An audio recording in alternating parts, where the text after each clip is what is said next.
Yuki Tsunoda has had an amazing 2024 season so far. He is currently the best out of the backmarker teams in terms of point scorers and is only 2 points away from Aston Martin's Lance Stroll. But so far, the talk all around the RB team has mainly been about how Daniel Ricciardo has been underperforming and isn't where everybody expected him to be coming into the season. At the start of this season, everyone expected Daniel Ricciardo to wipe the floor with his inexperienced teammate. Yet, the opposite is showing. Yuki Tsunoda has had the better performances so far this season, is scoring the points. However, when we talk about the Red Bull seat for 2025, all the talk again seems to be about Daniel Ricciardo and why he shouldn't get it and Sergio Perez should. Yuki Tsunoda is rarely mentioned in that conversation regarding the Red Bull seat. But does he deserve it? Does Yuki Tsunoda deserve that opportunity to drive for Red Bull? Stepping into the Red Bull is a huge opportunity for any driver, especially right now, as it is the most dominant car on the grid. Sergio Perez is showing just that by picking up the second places and backing up his teammate. And at the moment, that is all Sergio Perez needs to do. So if this form continues from Sergio Perez, I wouldn't be surprised if he keeps his seat for 2025, as he is doing exactly what the team needs him to do so far. But if there were to be an opportunity, an open door for somebody else to step in, should Yuki Tsunoda get that opportunity? I think if he were to take it, there would definitely be a lot of strong performances. But as Yuki Tsunoda has shown so far in his career, the inconsistencies are there. And that is why he may not be looked at when it comes to getting that Red Bull seat. They want a driver who is going to be consistent and is going to be backing up Max Verstappen every single week. And like I say, whilst Yuki Tsunoda can have those performances to be right up at the front, sometimes he gets a little bit flustered in races, a little bit frustrated behind another driver, and the mistakes start to creep in.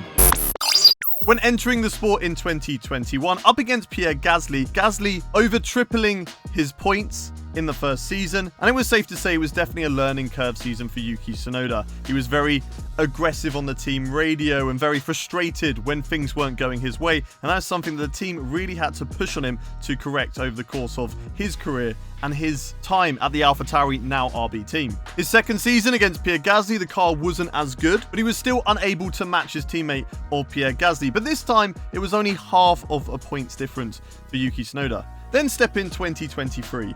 Nick de Vries steps into the AlphaTauri car. Everyone was saying about how Nick de Vries is going to easily beat Yuki Tsunoda across the course of 2023, and the opposite happens. In fact, Nick de Vries was out of a seat by halfway through the season. And that gets us to where we are at the moment, Yuki Tsunoda and Daniel Ricciardo. Now, it's safe to say that Yuki Tsunoda has the upper hand between those two drivers over the course of the season, but we are only 5 races in, and Ricciardo did show a little bit of promise at the Chinese Grand Prix before getting absolutely rear-ended by Lance Stroll.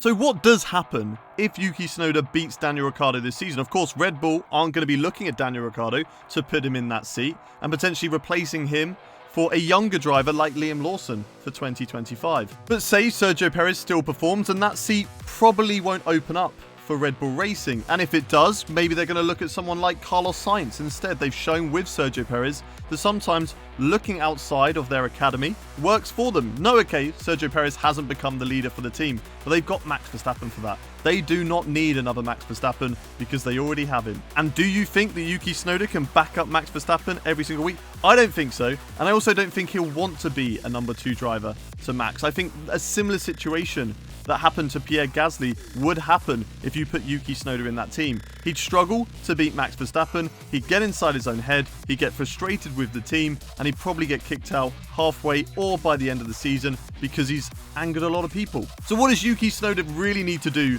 to further his career in Formula 1? Because I think it's clear to say that Red Bull isn't an option. The fact that he's not even mentioned for a Red Bull seat by a lot of the media means that it's unlikely that Yuki Tsunoda is ever going to have a career there. But there is a team that possibly he can go to.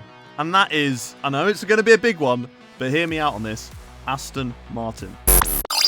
Now, Aston Martin, okay, are going to be powered by Honda power units for the future. One of the main reasons Yuki Tsunoda came into Formula 1 so quickly as he did was because of Honda's backing with Red Bull and AlphaTauri. And that helped with the relationship between the two teams to get a Honda-backed driver in Formula 1 as soon as possible. So with Honda now going over to Aston Martin and a lot of speculation around that second seat Aston Martin, then this could be a great opportunity. One thing is in the way though, and that is of course Lance Stroll, who, whilst there are some fantastic performances from the Canadian driver, other times, again, like Tsunoda, the inconsistency is there. And I don't think that is helped by the fact that his dad runs the team, because Lance Stroll doesn't have that pressure on him. He's not able to be pushed by the results that are going on around him because he's guaranteed a seat for the next season. So say there was an opportunity for Yuki Tsunoda to go in there, that could potentially put the pressure on Lance Stroll to make him perform more consistently and become a better driver.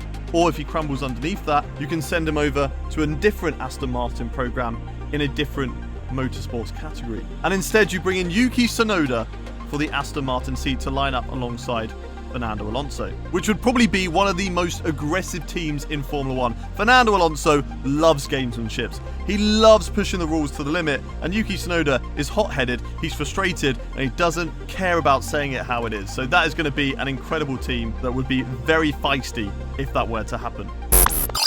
But what are your thoughts on Yuki Tsunoda? Does he deserve the Red Bull seat in the future, or does he need to go to a different team to further his Formula 1 career? Or is he best off at RB and does not yet deserve an opportunity in a better team? Let us know in the comment section below. Make sure you subscribe to the WTF1 channel.